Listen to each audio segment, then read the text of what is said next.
একটু মেহেরবানি কবুল করো আমার কুরবান।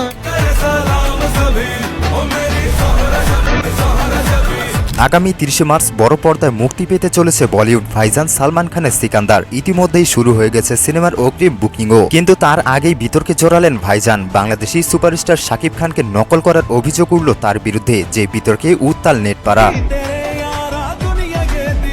বিতর্কের সূত্রপাত সিকান্দার ছবির প্রযোজক তার সোশ্যাল মিডিয়া প্ল্যাটফর্মে জোহরা জাবিন গানটি শেয়ার করার পরেই সেই গান দেখে নেটিজেনদের অভিযোগ সালমান নাকি বাংলাদেশের সুপারস্টার শাকিব খানকে কপি করেছেন। যদিও সালমানের নতুন সিনেমার এই গানটি দর্শক মহলে দারুণ সাড়া ফেলেছে, কিন্তু তার মধ্যেই ছবির প্রযোজকদের বিরুদ্ধে চুরির অভিযোগ সমালোচকদের।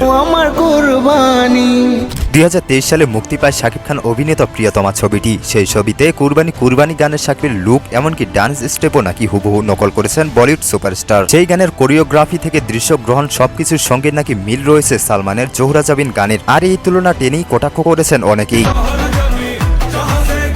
এদিকে নেটিজেনদের এই পোস্টের বিরুদ্ধে সরব হয়েছেন ভাইজানের অনুরাগীরাও। তাদের দাবি পোশাকের মিল মানেই অনুকরণ নয়। অন্যদিকে আরেক নেটিজেনদের ব্যঙ্গ করে লিখেছেন, কি দিন এলো বাংলাদেশি অভিনেতাকেও কপি করতে হচ্ছে। যদিও ব্যাপারটি নিয়ে প্রশংসায় করেছেন সিকান্দার সিনেমার নায়িকা রাশমিকা মান্দানা।